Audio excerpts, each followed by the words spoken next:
Welcome to Beyond Cerebral, a community that seeks lasting transformation in individual lives by moving beyond the cerebral to live in the revelation of Jesus Christ.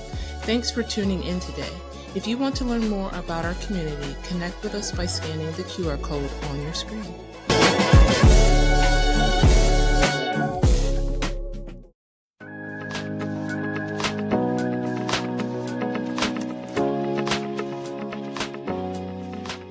So as I was growing in the prophetic, and I noticed that I would start to pick up things, on people as you engage with them or you walk by, or, you start to get prophetic downloads about things or even world events or sensing things going on in the world.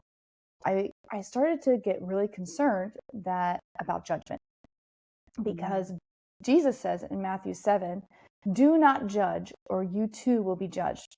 For in the same way you judge others, you will be judged, and with the measure you use, it will be measured to you. How can you say to your brother, 'Let me take the speck out of your eye,' when all the time there is a plank in your own eye? You hypocrite. First take the plank out of your own eye, and then you will see clearly to remove the speck from your brother's eye." And I didn't want to be in judgment, because I was like, boy, if I'm judging, I'm going to get judged. How can I tell the difference? And I wrestled with this with God for a while, and I said, I'm going to ask my spiritual mother, because she is way more seasoned in the prophetic than I am, and she's lived it longer than me. I'm sure she has some guidance here. Yeah. And so a lot of material today that we're going to be talking about and covering comes directly from conversations gleaning from her wisdom and her years of experience. So I just want to give credit to her where credit is due, because I'm telling you guys, I really wrestled with this for a while and did word studies, but there's nothing like when you have a seasoned believer who's walked it and lived it and had victory to come alongside you and share those golden nuggets of wisdom. So the first thing she said was that judgment brings division. And we really talked about this in the last session that we recorded about division versus unity. And she said judgment will always result and bring division and an inequality. So like, I'm better than you, or you're worse than this other person. There's always going to be a comparison there. Which is prideful. Which is pride, right? Prideful. So you're looking for comparison, you're looking for division, you're looking at fear. Yeah. It will wind up resulting in fear and frustration and jealousy.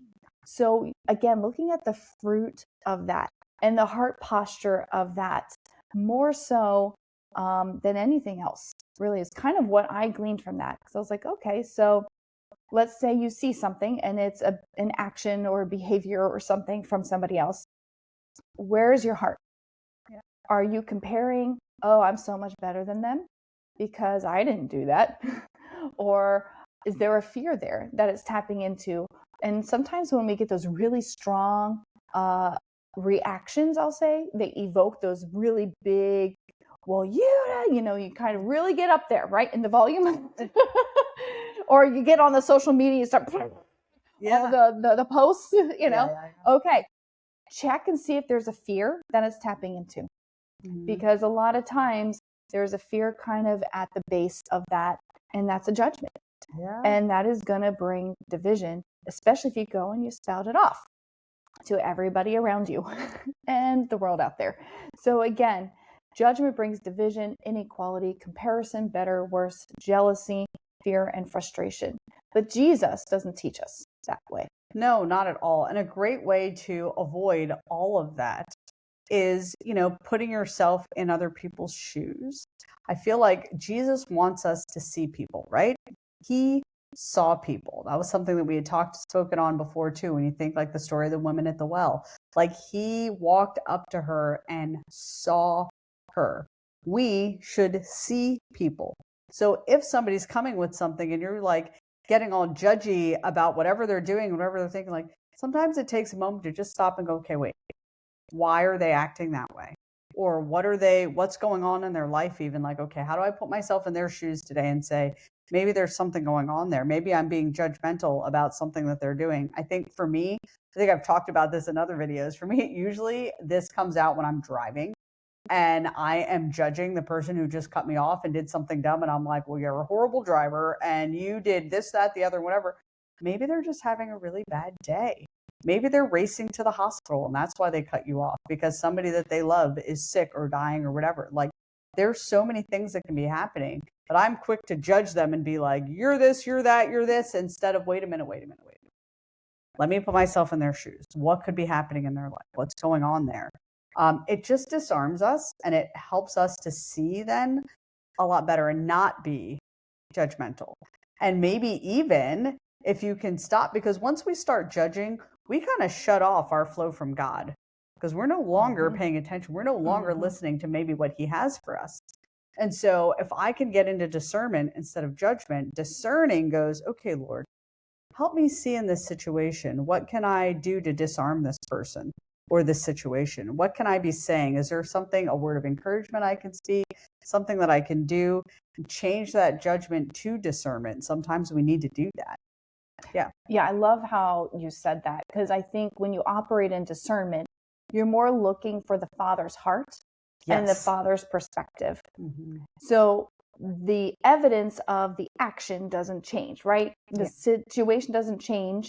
You can try to understand them with your human understanding. You can sift through your own heart and see your own filters that might be going into your perception of their action. So it's both of those. But really what we're looking for is to bring that shallow humanistic judgment and bring it up into a higher level and seeking the Father's heart, that higher perspective, because his thoughts are higher than ours. Yes. He sees clearly like we do not. So again, kind of getting our own muddy filters out of the way, our own humanistic logic and reasoning and emotional reactions out of the way, and saying, okay, God, where are your thoughts on this? What's your perspective on this? And how can I see blessing and restoration on that? Because I think, as you point out with the woman at the well, again, going back to that example, that's what he was doing. He was bringing healing, emotional, mental healing to her, and restoration to her and her whole people group, bringing restoration to them. He didn't go in there telling them all the things they did wrong. No. And pointing fingers and judging. Again, so he had God's perspective in here, like, I see you, and you know what? I love you. And because I love you, I want blessing for you. So this is where we're going to go. And if we're busy judging, then it's very hard for us to love. Love is not judgmental, which you had said earlier.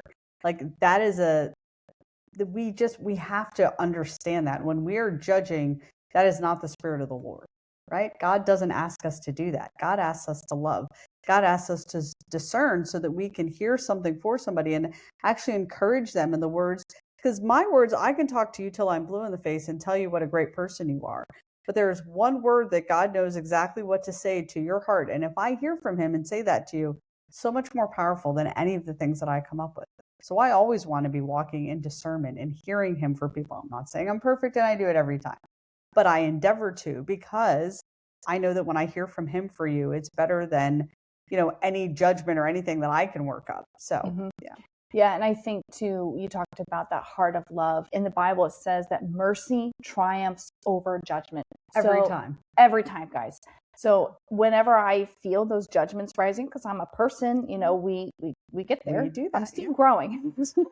But when that comes up and that I'll call it a reaction comes up, then I'm like, okay, God, give me your eyes of mercy in this situation.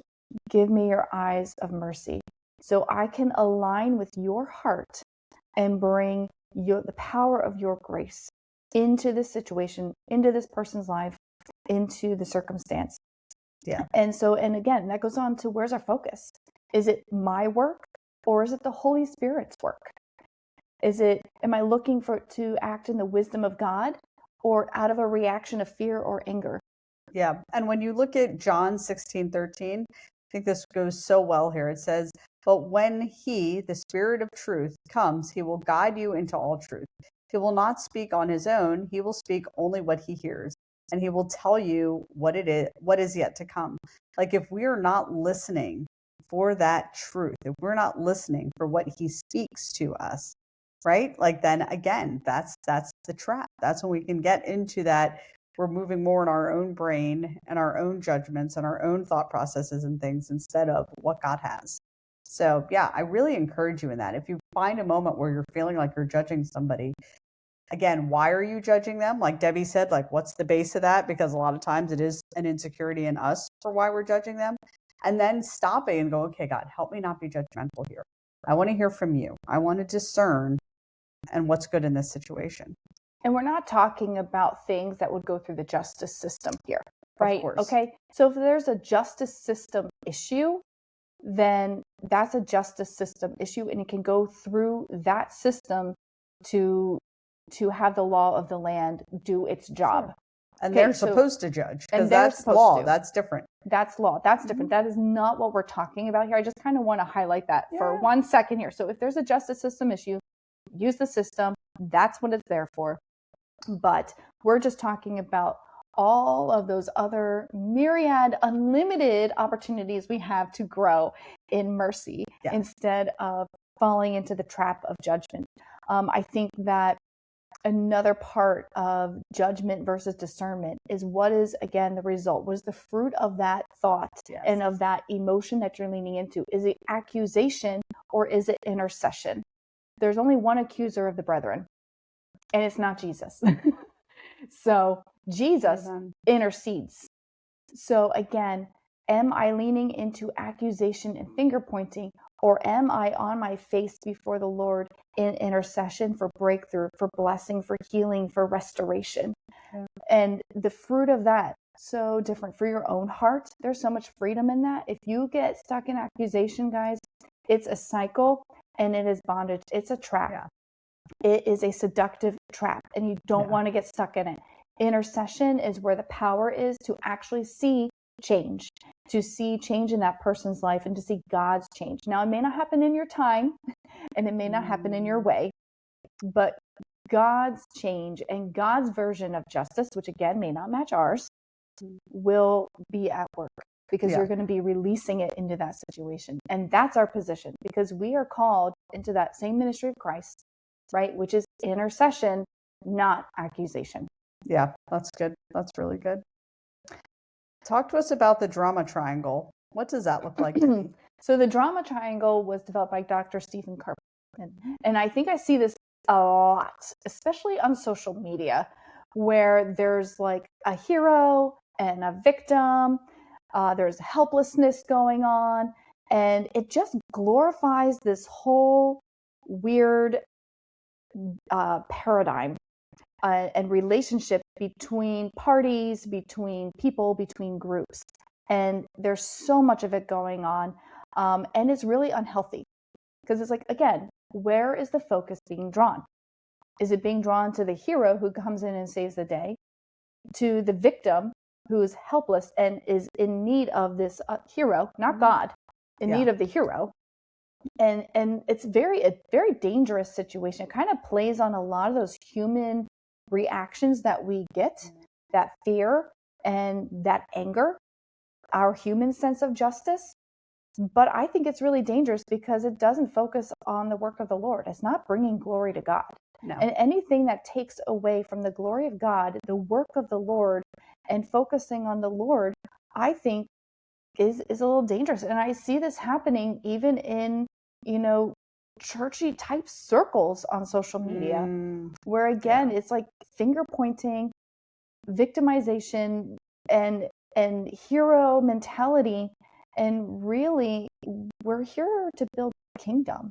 We're not building kingdom if we're playing into this drama triangle to get clicks and to get followers. Because that's not what it's about. It's emotionally exhausting. It hinders compassion, and it's de-empowering. You're not going to live in the power of Christ if you're not focused on Christ. So we need to get back to the secret place. We need to get back to those disciplines in the mind with our time, and get our focus where the real change is going to happen. Yeah, I totally agree with that. We are letting it be such a distraction to us instead of putting our focus on the Lord where it should be. So that's Absolutely. good. So again, where is the focus? I think is where we come into play with judgment versus discernment. Yeah. What is your heart position? What is the posture? And what is the fruit of that train of thought or that emotion?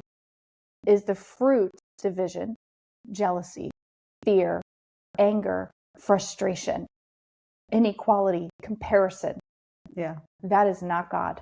None of that is healthy. None of that is good. And as we jump into our questions here, some things that you can think about as you're discussing all of this as a group would be, how can we identify when a drama triangle is at work? How can we seek peace and restoration? What does it mean to know a tree by its fruit? And how can we apply this in our lives? What are some possible pitfalls to be aware of? What are some indicators we can use to help us be aware of when we are walking in judgment versus discernment? And how can we grow in discernment while also avoiding judgment? Thank you for tuning in today. We pray you were encouraged and inspired. Scan the QR code to connect with our community and continue the conversation in a core group with one of our facilitators. Join options are in person, remote, or virtual. Be blessed.